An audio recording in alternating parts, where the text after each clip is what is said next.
باب مہمان کا پرتکلف کھانا۔ حدیث نمبر 741۔ سیدنا ابو شریح ادوی رضی اللہ عنہ بیان کرتے ہیں کہ میرے دونوں کانوں نے سنا اور میری دونوں آنکھوں نے دیکھا جب نبی صلی اللہ علیہ وسلم نے یہ فرمایا، جو شخص اللہ تعالیٰ اور آخرت کے دن پر ایمان رکھتا ہے تو اسے چاہیے کہ اپنے ہمسائے کا اکرام کرے، اور جو شخص اللہ پر اور آخرت کے دن پر ایمان رکھتا ہے اسے چاہیے کہ اپنے مہمان کا اکرام کرے اور اس کے لیے خصوصی اہتمام کرے۔ راوی نے عرض کیا، اے اللہ کے رسول، اس کے لیے خصوصی اہتمام کب تک کرے؟ آپ صلی اللہ علیہ وسلم نے فرمایا، ایک دن اور ایک رات، جبکہ مہمان نوازی 3 دن ہے، اور جو اس کے بعد ہے یعنی 3 دن سے زائد ہے وہ اس پر صدقہ ہے، اور جو شخص اللہ تعالیٰ اور آخرت کے دن پر ایمان رکھتا ہے اسے چاہیے کہ خیر کی بات کہے یا خاموش رہے۔ بخاری مسلم۔ باب مہمان نوازی 3 دن ہے۔ حدیث نمبر 742۔ سیدنا ابو ہریرہ رضی اللہ عنہ بیان کرتے ہیں کہ نبی صلی اللہ علیہ وسلم نے فرمایا، مہمان نوازی 3 دن ہے، اور جو اس کے بعد ہے وہ صدقہ ہے۔ یہ روایت صحیح ہے۔ باب میزبان کے پاس اتنا نہ ٹھہرے کہ اس کا ٹھہرنا اسے تنگی میں ڈال دے۔ حدیث نمبر 743۔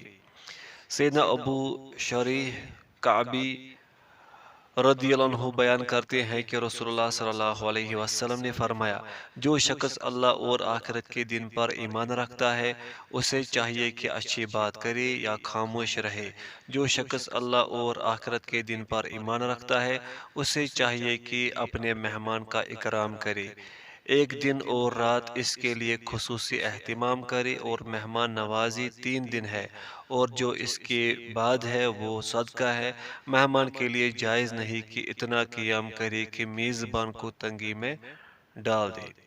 صحیح البخاری۔ باب جب مہمان میزبان کے آنگن میں صبح کرے۔ حدیث نمبر 744۔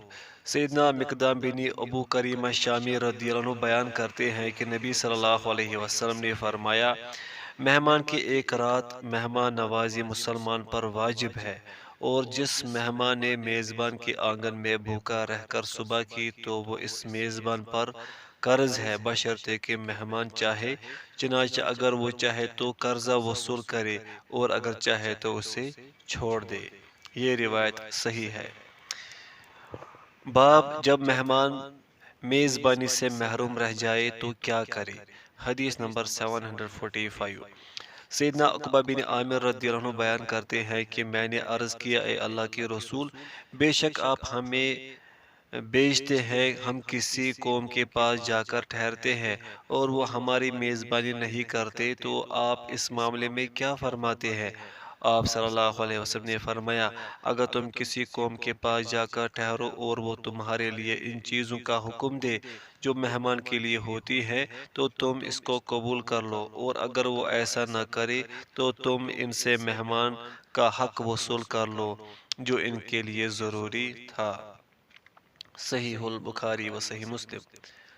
باب مہمان کی بذات خود خدمت کرنا۔ حدیث نمبر 746۔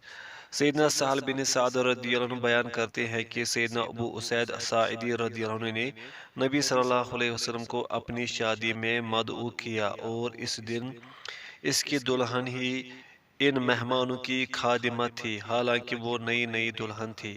وہ کہنے لگی، کیا تم جانتے ہو کہ میں نے رسول اللہ صلی اللہ علیہ وسلم کے لیے کیا بھگو رکھا تھا؟ میں نے آپ صلی اللہ علیہ وسلم کے لیے رات کو ایک برتن میں کھجوریں بھگو رکھی تھی۔ صحیح البخاری و صحیح مسلم۔ جو شخص مہمان کو کھانا پیش کر کے خود نماز پڑھنے لگ گیا۔ حدیث نمبر 747۔ جناب نعیم بن قعنب رحمہ اللہ بیان کرتے ہیں کہ میں سیدنا ابو ذر رضی اللہ عنہ کے پاس آیا اور انہیں گھر میں نہ پایا، چنانچہ میں نے ان کی بیوی سے پوچھا، ابو ذر رضی اللہ عنہ کہاں ہے؟ انہوں نے کہا وہ گھر کے کام کاج میں مشغول ہے۔ ابھی آپ کے پاس آ جائیں گے۔ چنانچہ میں ان کے انتظار میں بیٹھ گیا، وہ تشریف لائے اور ان کے ساتھ 2 اونٹ تھے۔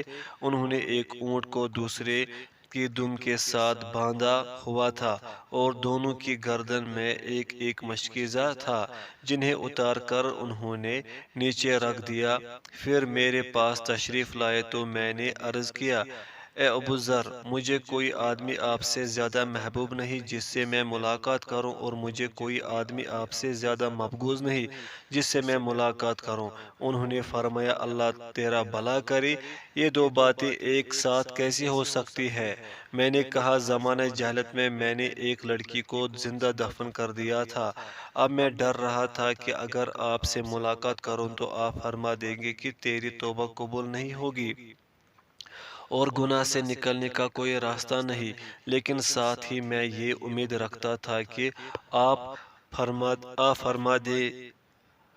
فرما دیں گے تیری توبہ قبول ہو سکتی ہے اور گناہ سے نکلنے کا راستہ بھی ہے۔ انہوں نے فرمایا، کیا تو نے جاہلیت میں یہ کام کیا تھا؟ میں نے کہا، ہاں۔ انہوں نے کہا، اللہ تعالیٰ نے پہلے گناہوں کو معاف کر دیا ہے جو اسلام سے پہلے ہو چکے ہیں۔ پھر انہوں نے اپنی بیوی سے فرمایا کہ ہمارے لیے کھانا لاؤ۔ اس نے انکار کیا۔ پھر اسے حکم دیا، اس نے پھر انکار کیا، یہاں تک کہ دونوں کی آوازیں بلند ہو گئی۔ ابو ذر رضی اللہ عنہ نے فرمایا، جو نبی صلی اللہ علیہ وسلم نے فرمایا ہے کہ تم اس سے آگے نہیں بڑھو گی۔ میں نے عرض کیا، ان کے بارے میں رسول اللہ صلی اللہ علیہ وسلم نے کیا فرمایا ہے؟ انہوں نے کہا، آپ صلی اللہ علیہ وسلم نے فرمایا، عورت ٹیڑھی پسلی ہے، اگر تو اسے سیدھا کرنے کا ارادہ کرے گا تو اسے توڑ بیٹھے گا، اور اگر تو اس سے رواداری کرے گا تو اس طرح گزارا ہو سکتا ہے کہ اس میں ٹیڑھ پن بھی رہے اور فائدہ بھی ہوتا رہے۔ اس کے بعد ان کی اہلیہ پیٹ پھیر کر چلی گئی اور دبے پاؤں سرید لے آئی، گویا کہ وہ کونج ہے۔ پھر ابو ذر نے مجھے فرمایا، تم کھا لو اور میرا خیال نہ کرو کیونکہ میرا روزہ ہے۔ اس کے بعد وہ نماز پڑھنے کے لیے کھڑے ہو گئے اور جلدی جلدی رکوع کرنے لگے، فارغ ہو گئے تو کھانا کھانے لگ گئے۔ میں نے کہا، انا للہ، میرا خیال نہیں تھا کہ آپ مجھ سے جھوٹی بات کریں گے۔ انہوں نے فرمایا، اللہ تیرا بھلا کرے، جب سے میری تم سے ملاقات ہوئی ہے میں نے جھوٹ نہیں بولا۔ میں نے عرض کیا، کیا آپ نے مجھے یہ نہیں بتایا تھا کہ میں روزے سے ہوں؟ انہوں نے فرمایا، ہاں، بے شک میں نے اس مہینے میں 3 روزے رکھے ہیں، سو میرے لیے اس کا اجر لکھ دیا گیا اور میرے لیے کھانا بھی حلال ہو گیا۔ یہ روایت حسن ہے۔ باب آدمی کا اپنے اہل و عیال پر خرچ کرنا۔ حدیث نمبر 748۔ سیدنا صوبان رضی اللہ عنہ بیان کرتے ہیں کہ نبی صلی اللہ علیہ وسلم نے فرمایا، بے شک افضل دینار وہ ہے جو آدمی اپنے اہل و عیال پر خرچ کرتا ہے، اسی طرح وہ دینار ہے جو اللہ کے راستے میں اپنے اصحاب پر خرچ کرتا ہے، پھر وہ دینار ہے جو اللہ کے راستے میں اپنے جانور پر خرچ کرتا ہے۔ ابو قلابہ رحمہ اللہ نے کہا، آپ صلی اللہ علیہ وسلم نے عیال سے ابتدا کی ہے، اور اس آدمی سے کون زیادہ بڑے اجر والا ہو سکتا ہے جو اپنے چھوٹے چھوٹے بچوں پر خرچ کرتا ہے یہاں تک کہ اللہ تعالیٰ انہیں غنی کر دے۔ صحیح مسلم۔ حدیث نمبر 749۔ سیدنا ابو مسعود بدری رضی اللہ عنہ بیان کرتے ہیں کہ نبی صلی اللہ علیہ وسلم نے فرمایا، جس نے اپنے اہل و عیال پر خرچ کیا اور وہ ثواب کی امید رکھتا ہو تو یہ اس کے لیے صدقہ ہوگا۔ صحیح البخاری اور صحیح مسلم۔ حدیث نمبر 750۔ سیدنا جابر رضی اللہ عنہ بیان کرتے ہیں کہ ایک آدمی نے عرض کیا، اے اللہ کے رسول، میرے پاس ایک دینار ہے۔ آپ صلی اللہ علیہ وسلم نے فرمایا، اسے اپنی ذات پر خرچ کر۔ اس نے کہا، میرے پاس ایک اور دینار بھی ہے۔ آپ صلی اللہ علیہ وسلم نے فرمایا، اسے اپنے خادم پر، یا فرمایا کہ اپنی اولاد پر خرچ کر۔ اس نے کہا، میرے پاس ایک اور دینار بھی ہے۔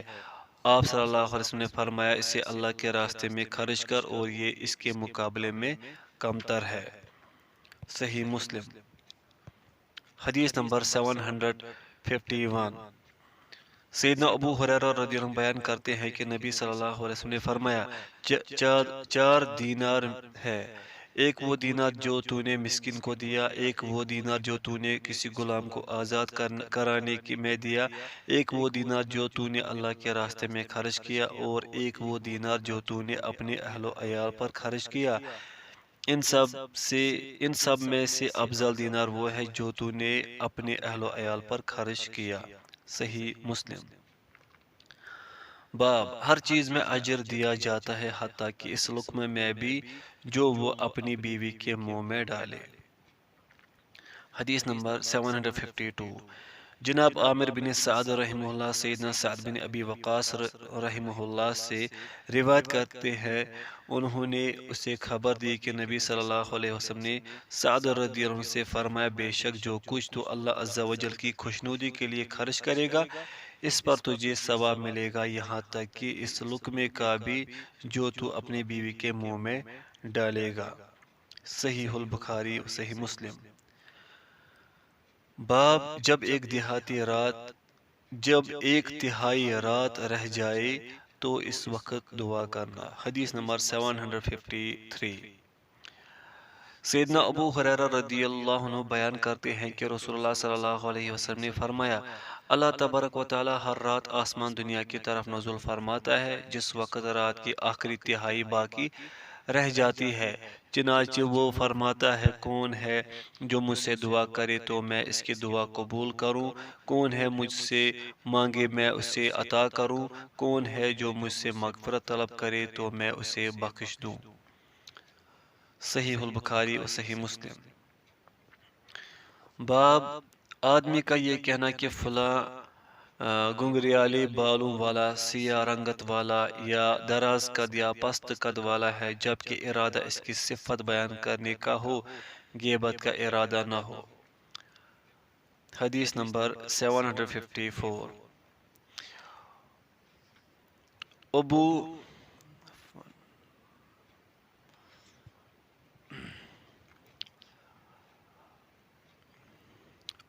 ابو رحم رضی اللہ عنہ، جو کہ رسول کریم صلی اللہ علیہ وسلم کے ان صحابہ میں سے تھے جنہوں نے مقامی حدیبیہ پر درخت کے نیچے رسول اللہ صلی اللہ علیہ وسلم کی بیعت کی تھی، وہ بیان کرتے ہیں کہ میں رسول اللہ صلی اللہ علیہ وسلم کے ساتھ غزوہ تبوک کے لیے گیا۔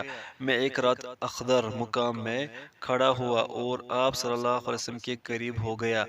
اس وقت ہمیں نیند کے جھونکے آنے لگے، میں مسلسل اپنے نفس کو بیدار کرتا رہا اور میری سواری آپ کی سواری کے قریب چلتی رہی، اور میں اس سے گھبراتا رہا کہ آپ سے کہیں اس طرح قریب نہ ہو جائے کہ آپ کا قدم مبارک جو رکاب میں ہے اس سے کہیں میری سواری کا کوئی حصہ نہ لگ جائے۔ میں برابر اپنی سواری کو پیچھے کرتا رہا، یہاں تک کہ رات کے ایک حصے میں مجھ پر نیند غالب آ گئی اور میری سواری رسول اللہ صلی اللہ علیہ وسلم کی سواری سے بڑھ گئی۔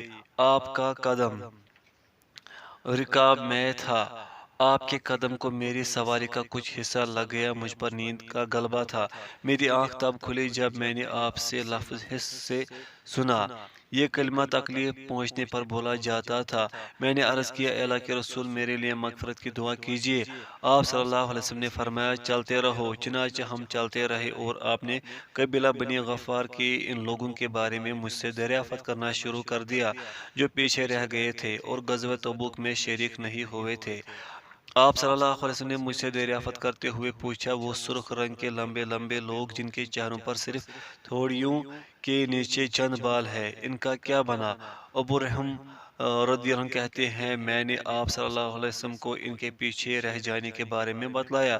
آپ صلی اللہ علیہ وسلم نے فرمایا، وہ کالے رنگ والے، گھنگریالے بالوں والے، پست قد والے، جن کے جانور مقام شب کا شدق میں رہتے ہیں، ان کا کیا بنا؟ میں نے انہیں بنی غفار میں یاد کیا، مگر یاد نہ آیا، بالآخر یاد آیا کہ یہ لوگ قبیلہ بنی اسلم میں سے ہے۔ میں نے عرض کیا، اے اللہ کے رسول، یہ لوگ قبیلہ بنی اسلم میں سے ہے۔ آپ صلی اللہ علیہ وسلم نے فرمایا، انہیں اس سے کس نے روکا تھا کہ کسی چست آدمی کو اپنے اونٹ پر سوار کر کے اللہ کے راہ میں بھیج دیتے، کیونکہ قریش اور انصار کے مہاجرین میں سے غفار اور اسلم کا پیچھے رہ جانا مجھ پر زیادہ دشوار ہے۔ یہ روایت ضعیف ہے۔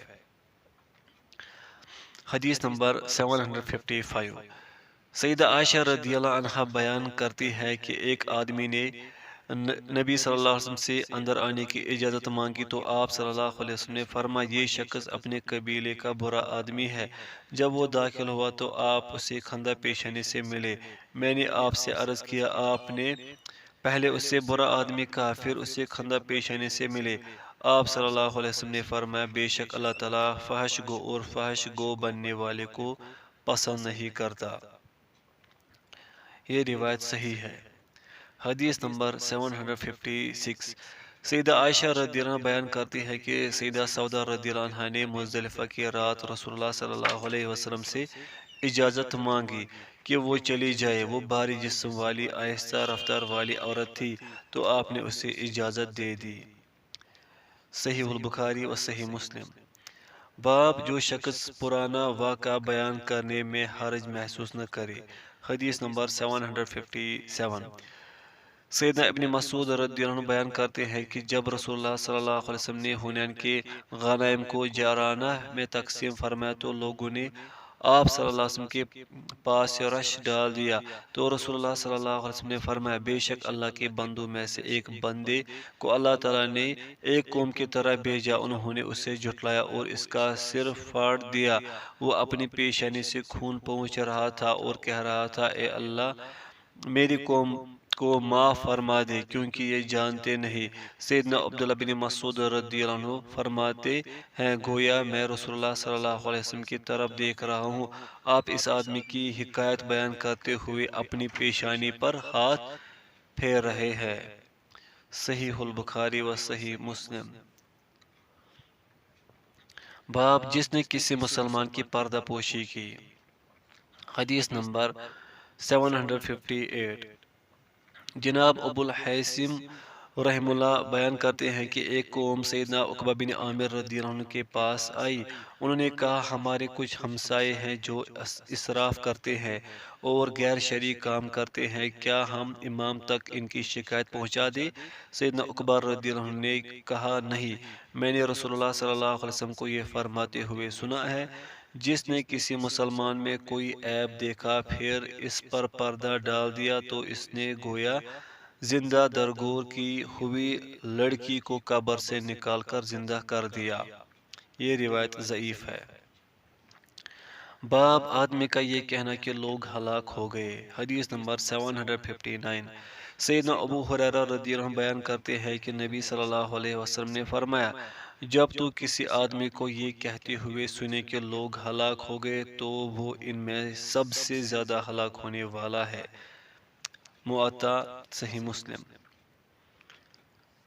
باب منافق کو سردار نہ کہو۔ حدیث نمبر 760۔ جناب عبداللہ بن بریدہ رحم اللہ اپنے والد سے روایت کرتے ہیں انہوں نے کہا کہ رسول اللہ صلی اللہ علیہ وسلم نے فرمایا منافق کو سردار نہ کہو کیونکہ اگر وہ تمہارا سردار ہے تو گویا تم نے اپنے رب عز و جل کو ناراض کر دیا۔ یہ روایت صحیح ہے۔ باب جب کسی آدمی کی تعریف کی جائے تو وہ کیا کہے۔ حدیث نمبر 761۔ جناب عدی بن ارطاط رحمہ اللہ بیان کرتے ہیں کہ نبی کریم صلی اللہ علیہ وسلم کے اصحاب میں سے جب کسی آدمی کی تعریف کی جاتی تو وہ کہتا اللہم لا تؤاخذنی بما یقولون واغفر لی ما لا یعلمون۔ اے اللہ جو میرے بارے میں لوگ کہتے ہیں اس میں میرا مؤاخذہ نہ فرمانا اور مجھے معاف فرما دینا جو یہ لوگ نہیں جانتے۔ یہ روایت صحیح ہے۔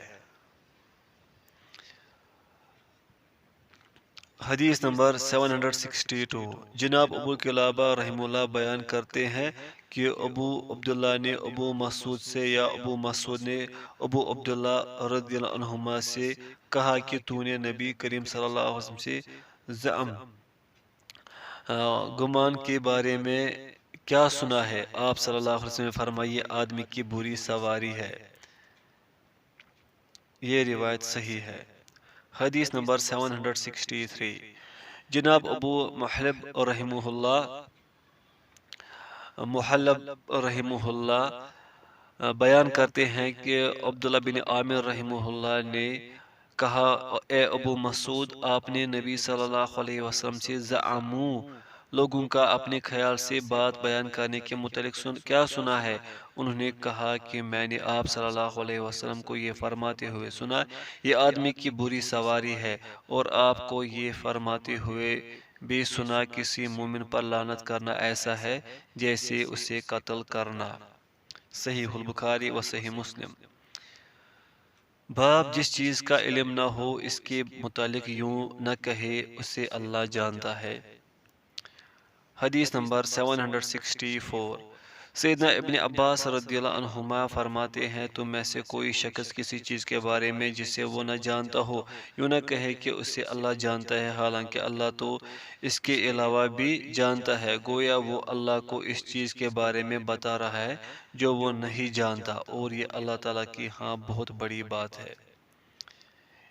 یہ روایت صحیح ہے۔ باب قوس قزح کا بیان۔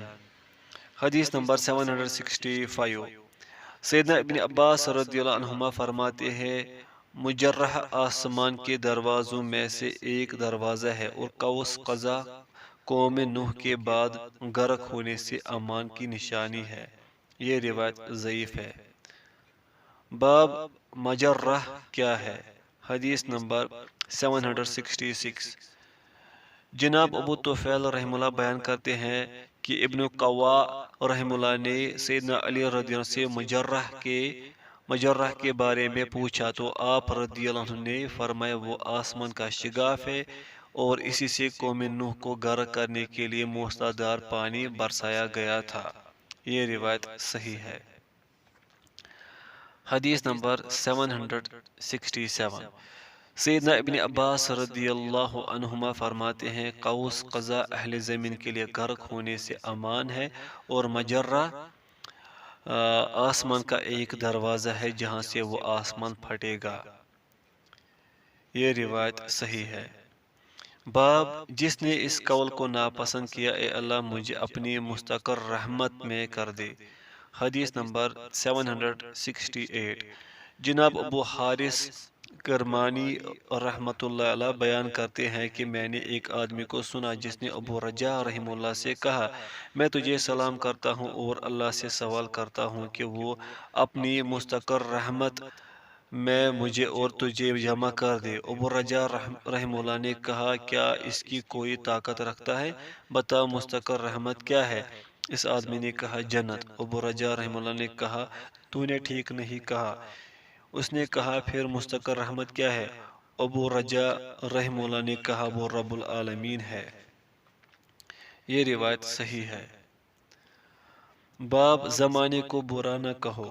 حدیث نمبر 769، سیدنا ابو ہریرہ رضی اللہ عنہ بیان کرتے ہیں کہ نبی کریم صلی اللہ علیہ وسلم نے فرمایا، تم میں سے کوئی ہرگز یہ نہ کہے، ہائے زمانے کی خرابی، کیونکہ اللہ تعالیٰ ہی زمانہ ہے۔ صحیح مسلم۔ حدیث نمبر 770، سیدنا ابو ہریرہ رضی اللہ عنہ بیان کرتے ہیں کہ نبی کریم صلی اللہ علیہ وسلم نے فرمایا، تم میں سے کوئی یہ نہ کہے، ہائے زمانے کی خرابی، اللہ عز و جل فرماتا ہے، میں زمانہ ہوں، میں ہی رات اور دن کو بھیجتا ہوں، پھر جب چاہوں گا انہیں روک لوں گا، اور انگور کو کرم ہرگز نہ کہو، کیونکہ کرم تو مسلمان آدمی ہوتا ہے۔ صحیح البخاری و صحیح مسلم۔ باب کوئی آدمی اپنے بھائی کی طرف تیز نگاہ سے نہ دیکھے جب وہ لوٹ کر جانے لگے۔ حدیث نمبر 771، جناب مجاہد رحمۃ اللہ علیہ فرماتے ہیں، یہ ناپسندیدہ بات ہے کہ آدمی اپنے بھائی کی طرف تیز نگاہ سے دیکھے، یا اپنی نظر کو اس کے پیچھے لگائے جب وہ لوٹ کر جانے لگے، یا اس سے پوچھنے لگے کہ تو کہاں سے آیا ہے اور کہاں جائے گا۔ یہ روایت ضعیف ہے۔ باب آدمی کسی کو کہے تیرے لیے ہلاکت ہو۔ حدیث نمبر 772، سیدنا انس رضی اللہ عنہ بیان کرتے ہیں نبی کریم صلی اللہ علیہ وسلم نے ایک آدمی کو دیکھا جو قربانی کے اونٹ کو ہانک کر لے جا رہا تھا، تو آپ صلی اللہ علیہ وسلم نے فرمایا اس پر سوار ہو جا۔ اس نے کہا یہ قربانی کا جانور ہے۔ آپ صلی اللہ علیہ وسلم نے فرمایا اس پر سوار ہو جا۔ اس نے کہا یہ قربانی کا جانور ہے۔ آپ صلی اللہ علیہ وسلم نے فرمایا اس پر سوار ہو جا، تو اس نے کہا یہ قربانی کا جانور ہے۔ آپ صلی اللہ علیہ وسلم نے فرمایا اس پر سوار ہو جا، تیرے لیے ہلاکت ہو۔ صحیح البخاری و صحیح مسلم۔ حدیث نمبر 773۔ جناب مسور بن رفاعہ قرظی رحمہ اللہ بیان کرتے ہیں کہ میں نے سیدنا ابن عباس رضی اللہ عنہما سے سنا، جبکہ ایک آدمی ان سے پوچھ رہا تھا کہ میں نے روٹی اور گوشت کھایا، کیا میں دوبارہ وضو کروں؟ آپ نے فرمایا تجھ پر افسوس ہے، کیا پاکیزہ چیزیں کھانے سے بھی وضو کرے گا؟ یہ روایت صحیح ہے۔ حدیث نمبر 774۔ سیدنا جابر رضی اللہ عنہ بیان کرتے ہیں کہ نبی صلی اللہ علیہ وسلم حنین کے دن مقامی جعرانہ میں تشریف فرما تھے، اور سیدنا بلال رضی اللہ عنہ کی گود میں سونے کے ٹکڑے تھے جو مال غنیمت میں حاصل ہوئے تھے۔ آپ صلی اللہ علیہ وسلم انہیں تقسیم فرما رہے تھے کہ ایک آدمی آپ کے پاس آیا اور کہنے لگا عدل کرے، بے شک آپ عدل نہیں کر رہے ہیں۔ آپ صلی اللہ علیہ وسلم نے فرمایا ویلک، تیرے لیے ہلاکت ہو، اگر میں عدل نہیں کروں گا تو پھر کون عدل کرے گا؟ سیدنا عمر رضی اللہ عنہ نے عرض کیا اے اللہ کے رسول، مجھے اجازت دیجیے میں اس منافق کی گردن اڑا دوں۔ آپ صلی اللہ علیہ وسلم نے فرمایا بے شک یہ اپنے ایسے ساتھیوں کے ساتھ ہے، یا فرمایا اپنے ایسے ساتھیوں میں ہے جو قرآن پڑھیں گے لیکن قرآن ان کی ہنسلی کی ہڈی سے نیچے نہیں اترے گا۔ یہ لوگ دین سے ایسے نکل جائیں گے جیسے تیر کمان سے نکل جاتا ہے۔ پھر جناب سفیان رضی اللہ عنہ نے کہا کہ ابو زبیر رضی اللہ عنہ نے فرمایا میں نے یہ حدیث جابر رضی اللہ عنہ کو سنی ہے۔ راوی حدیث کہتے ہیں کہ میں نے سفیان سے کہا اس حدیث کو قرہ نے بھی عمر سے انہوں نے سیدنا جابر رضی اللہ عنہ سے روایت کیا ہے، تو انہوں نے کہا میں اسے عمر رحمہ اللہ سے یاد نہیں کرتا، ہمیں تو ابو زبیر ہی نے سیدنا جابر رضی اللہ عنہ سے بیان کیا ہے۔ صحیح البخاری و صحیح مسلم۔ حدیث نمبر 775۔ سیدنا بشیر بن معبد سدوسی رضی اللہ عنہ جن کا نام زحم بن معبد رضی اللہ عنہ تھا، یہ نبی صلی اللہ علیہ وسلم کی طرف ہجرت کر کے آئے تو آپ نے پوچھا تیرا نام کیا ہے؟ عرض کیا زحم۔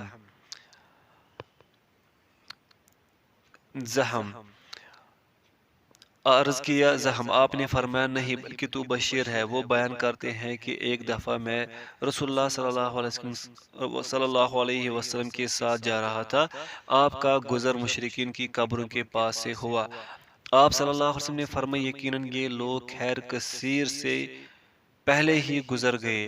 آپ صلی اللہ علیہ وسلم نے یہ بات 3 بار فرمائی۔ پھر آپ کا گزر مسلمانوں کی قبروں کے پاس سے ہوا تو آپ صلی اللہ علیہ وسلم نے فرمایا یقیناً ان لوگوں نے خیر کثیر کو پا لیا۔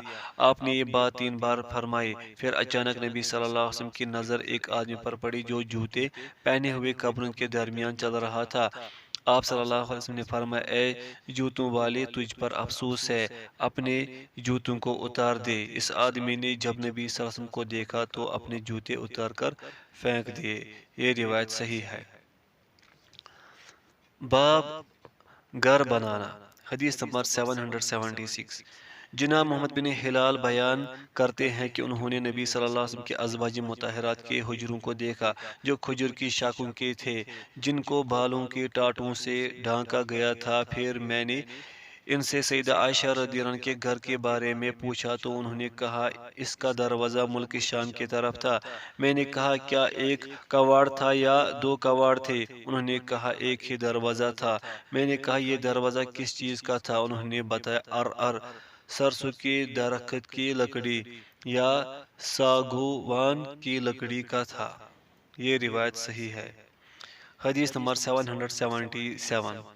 سیدنا ابو ہریرہ رضی اللہ عنہ بیان کرتے ہیں کہ رسول اللہ صلی اللہ علیہ وسلم نے فرمایا قیامت اس وقت تک قائم نہ ہوگی جب تک کہ لوگ ایسے گھر نہ بنا لیں جسے وہ منقش کپڑوں کی طرح مزین کریں گے۔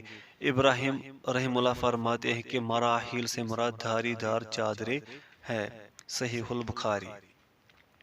باب آدمی کا یہ کہنا کہ اللہ و ابیک تیرے باپ کی رب کی قسم۔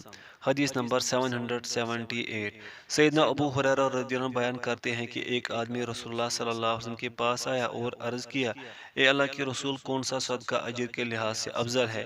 آپ صلی اللہ علیہ وسلم نے فرمایا، تیرے باپ کے رب کی قسم، میں تجھے ضرور بتاؤں گا۔ وہ یہ ہے کہ تو اس حال میں صدقہ کرے کہ تو تنگ دست ہو، تنگ دستی سے ڈرتا ہو اور دولت کی امید رکھتا ہو، اور تو صدقہ کو اتنا مؤخر نہ کرنا کہ جب روح حلق تک پہنچ جائے تو کہے فلاں کو اتنا دے دینا، فلاں کو اتنا دے دینا، اب تو وہ فلاں ہی کا ہو چکا ہے۔ صحیح البخاری اور صحیح مسلم۔ باب جب کسی سے کچھ مانگے تو بغیر اسرار کے مانگے اور اس کی مدح سرائی نہ کرے۔ حدیث نمبر 779۔ سیدنا عبداللہ رضی اللہ عنہ فرماتے ہیں، جب تم میں سے کوئی کسی سے اپنی ضرورت پر کچھ مانگے تو آسانی سے بغیر اصرار کیے مانگے، کیونکہ اس سے وہی ملے گا جو اس کے مقدر میں ہے، اور کسی کے پاس جا کر اس کی مدح سرائی نہ کرے کہ اس کی کمر ہی توڑ ڈالے۔ یہ روایت صحیح ہے۔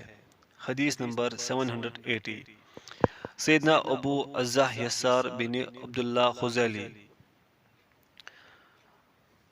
سیدنا ابو عزہ یسار بن عبداللہ خزالی رضی اللہ عنہ بیان کرتے ہیں کہ نبی صلی اللہ علیہ وسلم نے فرمایا، بے شک اللہ تعالیٰ جب کسی بندے کو کسی زمین پر وقفہ دینا چاہتا ہے تو اس کے لیے وہاں کوئی حاجت پیدا فرما دیتا ہے۔